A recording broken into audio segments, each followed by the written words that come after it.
Video பார்க்கறதுக்கு முன்னாடி மறக்காமல் சேனலை சப்ஸ்கிரைப் பண்ணிவிட்டு பாருங்கள், ஃபாலோ பண்ணிவிட்டு பாருங்கள். வணக்கம் நண்பர்களே. இந்த வீடியோவில் ஒரு கோழிப்பண்ணையில் நீங்கள் எந்த மாதிரி மரங்கள்லாம் வளர்க்கலாம் அப்படிங்கிற பற்றி சொல்ல போகிறேன். பொதுவாக கோழிப்பண்ணையை பொறுத்தளவுக்கு மரங்கள் நீங்கள் கண்டிப்பாக வளர்க்கணும். அப்படி வளர்க்கலைன்னா வெயில் காலத்தில் பிரச்சனை வரும். அதாவது என்ன வேணால் வெள்ளை கழிச்சல் மாதிரி நோய்கள்லாம் வரும். பெருவட்டின கோழிகள்லாம் நீங்கள் வளர்க்க முடியாது. ஸோ அதனால் நீங்கள் மரம் கண்டிப்பாக தேவைப்படும். ஆனால் அதில் குறிப்பிட்ட மரங்கள் நீங்கள் வளர்த்திங்கன்னா போதும். எக்ஸாம்பிள் பார்த்தோன்னா உங்களுக்கு சிம்பிளானது வீட்டு தோட்டத்தில் பயன்படுத்தக்கூடிய மரங்கள் எல்லாமே நீங்கள் கோழிப்பண்ணையில் வளர்க்கலாங்க.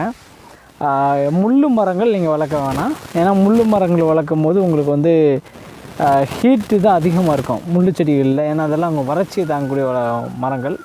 ஓரளவுக்கு நீங்கள் பல வகை மரங்கள் வச்சு வளர்க்கலாம். எக்ஸாம்பிள் சொல்கிறேன், சப்போட்டா மரம் நீங்கள் வளர்க்கலாம், நல்லாயிருக்கும். ஏன்னா அது பெருசாகவும் ஆகாது, ரொம்ப சின்னதாகவும் இருக்காது, நடுத்தரமாக இருக்கும். அப்போதைக்கு லாங் டைமாக உங்களுக்கு பார்த்தோன்னா ஒரு அடிநிழல் கிடச்சிக்கிட்டே இருக்கும்.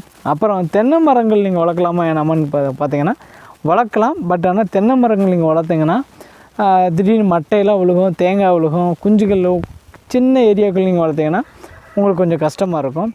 அதுக்கடுத்து இடி மின்னல்லாம் கொஞ்சம் தென்னை மரங்கள் மேலே அதிகமாக விழுகும். ஸோ அதனால் கொஞ்சம் பார்த்து வளங்க. உயரமாக வரக்கூடிய மரத்தில் இடி மின்னல் அடிக்கும், பார்த்துக்கோங்க.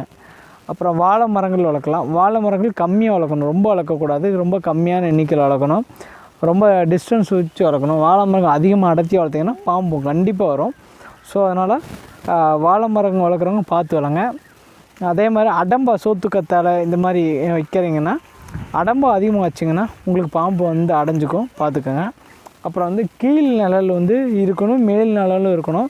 மேல் நிழலுக்கு பாதாம் மரம், கொடிக்காப்புளி மரம் இந்த மாதிரி வைங்க. கீழ் நிழலுக்கு சப்போட்டா மரம், இந்த எலுமிச்சை மரம் இப்படி ஏதாச்சும் வைங்க. வேறு செடி, பூச்செடிகள்லாம் வைக்கலாம். ஆனால் கீழே பார்த்தோன்னா ஒரு 2 அடி 3 அடி உயரத்துக்கு பார்த்தோன்னா நீங்கள் அந்த கிளைகளை வெட்டி விட்டுறணும். நீங்கள் அடம்பா இருந்துச்சுன்னா கீழே பாம்பு இருந்தால் உங்களுக்கு தெரியாது. அப்புறம் மழை பெஞ்சுன்னா குஞ்சு அந்த செடி கீழே நின்றுக்கும். கீழே ரொம்ப செடி அடம்பாக இருந்துச்சுன்னா பண்ணைக்குள்ளே வராது. அப்போ நீங்கள் மழை பெய்கிற இதில் நீங்கள் துரத்தி அடைச்சிட்டு இருக்கிற மாதிரி சூழ்நிலையெல்லாம் வரும். அது ரொம்ப சிரமமாக இருக்கும். அதனால் நீங்கள் உள்ளே நடந்து தான் உங்களுக்கு ஈஸியாக இருக்க மாதிரி பார்த்துக்கோங்க. 3 அடி 4 அடி உயரத்துக்கு கேப் இருக்கணும். அதே நேரத்தில் உங்களுக்கு நிழலும் கிடைக்கணும். மேலே ஒரு 3 அடி 4 அடி உயரத்துக்கு மேலே செடி நிழல் இருந்துச்சுன்னா காக்கா கழுகுகளும் சீக்கிரம் இறங்காது. ஏன்னா மேலே பார்க்கும்போது காக்கா கழுகுக்கு குஞ்சு இருக்க தெரியாது. ஸோ இந்த மாதிரி இதெல்லாம் நீங்கள் கொஞ்சம் தேர்வு பண்ணி ஒவ்வொன்றா நீங்கள் பார்த்து பண்ணணும். அப்புறம் சீனிப்பழம் மரம் நான் வச்சுருக்கேன். ஸோ இதெல்லாம் கொஞ்சம் நல்ல நிழலும் தரும், அடம்பாகவும் இருக்கும், மேல் நிழலாக போயிடும், கீழ் நிழல் வராது. அதாவது ரொம்ப கீழால் வராது, ஒரு நடுத்தரமான உயரத்தை ஒரு 5 அடி உயரம் 6 அடி உயரத்துக்கு மேலே தான் நிழல் தர ஆரம்பிக்கும். அப்போ கீழ் கேப்பில் குஞ்சுகளை கரெக்டாக மேய்ஞ்சிக்கும், கரெக்டாக பண்ணைக்கு வந்துடும். கீழேயும் நமக்கு ஒன்றும் பெருசாக செத்தையெல்லாம் இருக்காது. அதெல்லாம் கொஞ்சம் நல்லாயிருக்கும். பாதாம் மரம் அருமையாக இருக்கும் நிழலுக்கு. உங்களுக்கு எல்லா காலகட்டத்துலேயும் அதில் நிழல் கிடைக்கும். வேப்ப மரம் தாராளமாக வைக்கலாம், புங்க மரம் வைக்கலாம். ஸோ இந்த மாதிரி எல்லா வகையான வீட்டு தோட்டத்தில் வைக்கக்கூடிய மரங்களையும் வைக்கலாம். கொய்யா மரம் வைக்கலாம். ஸோ இதெல்லாம் நீங்கள் வச்சிங்கன்னா நல்ல ரிசல்ட் இருக்கும் உங்களுக்கு கோழிகளுக்கு.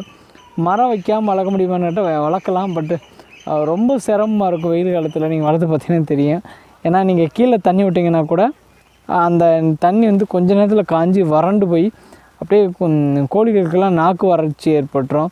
அப்புறம் உடல் சூடு அதிகரித்து பார்த்தோன்னா வெள்ளைக்கழிச்சல் ஈஸியாக வந்துடும், வாய்ப்பு இருக்குது. ஆனால் நம்ம மரங்கள் வளர்த்தோம்னா கீழே தண்ணி விட்டோம்னா அப்படியே நிழல்னால அந்த தண்ணி அப்படியே ஈரம் இருந்துக்கிட்டே இருக்கும், ஒரு வாரத்துக்கு கூட இருக்கும். கோழி ஈரத்தை பறித்து படுக்கும்போது நோய் ஈஸியாக வராது. ஸோ இதெல்லாம் பார்த்து பண்ணிங்கன்னா கண்டிப்பாக சக்ஸஸ் கிடைக்கும். நன்றி, வணக்கம் நண்பர்களே. நம்ம வீடியோ நிறைய பேர் பார்க்குறீங்க, ஆனால் மறக்காமல் சப்ஸ்கிரைப் பண்ணிட்டு பாருங்கள். ஒரு சிலர் சப்ஸ்கிரைப் பண்ணாமல் பார்த்துட்ருக்கீங்க. நான் வீடியோ நல்லா இருந்துச்சா உங்களோட கருத்துக்களை கமெண்ட்டில் தெரியுங்க. மறக்காமல் ஷேர் பண்ணுங்க. நன்றி நண்பர்களே. பிரகாஷ் நட்பம்.